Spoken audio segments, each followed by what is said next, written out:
మానవులు చేసే పాప కార్యాలకు నరకంలో శిక్షలుంటాయని హిందువులు బలంగా నమ్ముతారు.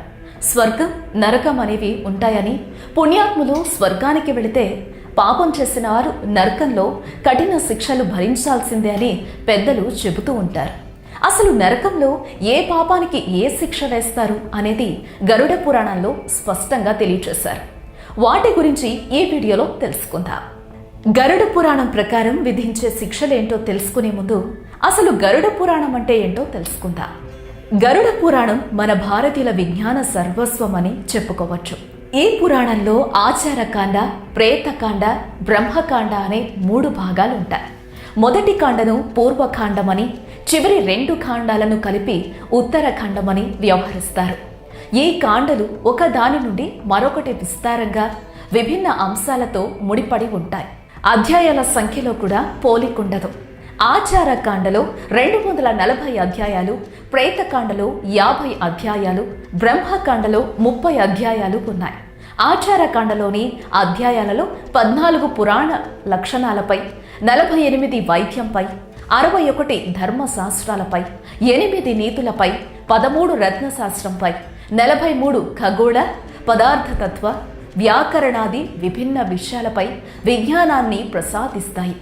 ధర్మ లేదా ప్రేతకాండలోని మృతి, జీవాత్మ మరణాంతర ప్రయాణం, కర్మ నుండి విడుదల అనే విషయాలు చర్చించబడ్డాయి.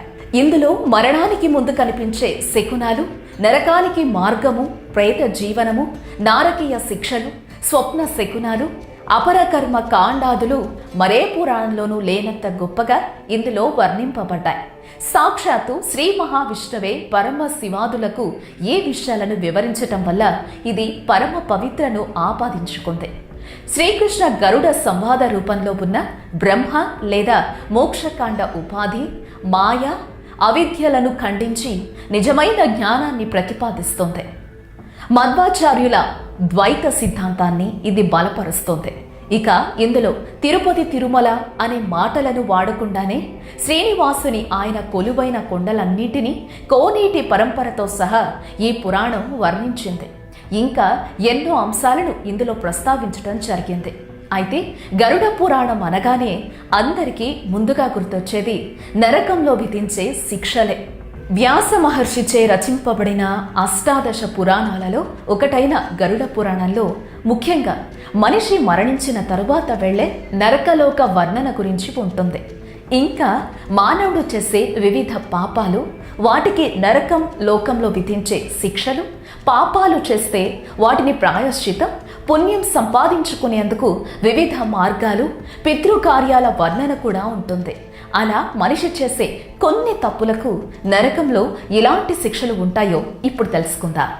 ప్రజలను సరిగ్గా పాలించకుండా, వారి సమస్యలను పట్టించుకోకుండా నిర్లక్ష్యంగా వ్యవహరించే రాజులకు నరకంలో దారుణమైన శిక్ష వేస్తారు.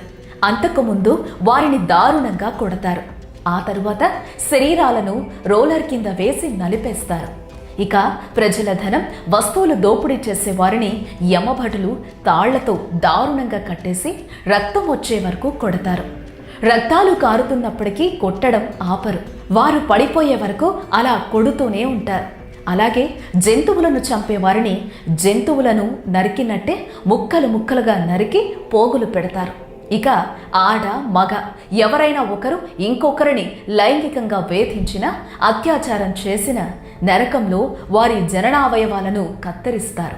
అలాగే మద్యం సేవించే వారి చేత ద్రవ రూపంలో ఉన్న వేడి ఇనుమును తాగిస్తారట. ఇక పేదలకు అన్నం పెట్టకుండా తామే తినేవారి శరీరాన్ని పక్షులకు ఆహారంగా వేస్తారు. అలాగే తమ సంతోషం కోసం జంతువులను హింసిస్తూ వేడుక చూసేవారిని, అలా వాటిని చంపేవారిని సలసలా కాగే నూనెలో ఫ్రై అయ్యేలా వేయిస్తారట. ఇక ఎప్పుడూ ఇతరులను మోసం చేసేవారిని, అబద్ధాలాడేవారిని, తిట్టేవారిని తలకిందులుగా వేలాడదీసి క్రూరమైన జంతువులచే హింసింపచేస్తారు. అలాగే అధికార దుర్వినియోగానికి పాల్పడే వారిని, అధికారాన్ని అడ్డం పెట్టుకుని తప్పుడు పనులు చేసేవారిని మానవుని వ్యర్థాలతో కూడిన నదిలో పారేస్తారు. అందులో మానవులకు చెందిన మలం, మూత్రం, ఇతర వ్యర్థాలు ఉంటాయి. వాటిని తాగుతూ వారు శిక్ష అనుభవించాల్సి ఉంటుంది. చివరగా ఇతరులకు సహాయం చెయ్యని వారిని ఎత్తైన లోయలోంచి కిందకు విసిరేస్తారు. అక్కడ ప్రమాదకరమైన పాములు, తేళ్లు వంటి విష పురుగులతో కుట్టిస్తారు. ఆ తరువాత క్రూర జంతువులతో హింసిస్తారు. ఇలా భూలోకంలో చేసే పాపాలకు నరకంలో శిక్ష అనుభవించక తప్పదని గరుడ పురాణం చెబుతోంది. అలాగే కొన్ని పనులు చేయకూడదని కూడా గరుడ పురాణం తెలియచేస్తోంది. వాటి విషయానికొస్తే ఆత్మహత్య, శిశుహత్య, గోహత్య, స్త్రీ హత్యలతో పాటు గర్భపాతం చేసేవారు, రహస్యంగా పాపపు పని చేసేవారు, గురువులు, పండితులు, దేవతలు, స్త్రీ, శిశుధనం హరించేవారు కూడా నరకంలో శిక్షలను అనుభవించక తప్పదంటుంది. అలాగే అప్పు తీర్చని వారు, పరద్రవ్యాన్ని అపహరించేవారు, విశ్వాసఘాతకులు, ఇతరులను హత్య చేసేవారు, దోషులను పొగిడేవారు, మంచివారిని నిందించేవారు, రుణగ్రస్తులను ఎగతాళి చేసేవారు, సత్పురుషులతో స్నేహం చెయ్యని వారు కూడా పాపులేనట. పుణ్యతీర్థాలను, సజ్జనులను, సత్కర్మలను, గురువులను, దేవతలను నిందించేవారు యమలోకంలో దక్షిణపు మార్గాన నడవాల్సి ఉంటుందట. గరుడ పురాణం మనిషిని సన్మార్గంలో నడిపించటానికి మన పెద్దలు రాసిన ఒక మహత్తరమైన గ్రంథం. దీనిని చదవటం వల్ల మనిషి తన జీవితాన్ని మంచి మార్గంలోకి మలుచుకోవటానికి ప్రయత్నిస్తారు. అయితే బలహీన మనస్కులు దీనిని చదవటం వల్ల చలించిపోతారని, అందువల్ల ఎప్పుడైనా మృతి సంభవించిన సమయంలో మాత్రమే గరుడ పురాణాన్ని చదవాలని పెద్దలు చెప్పారు.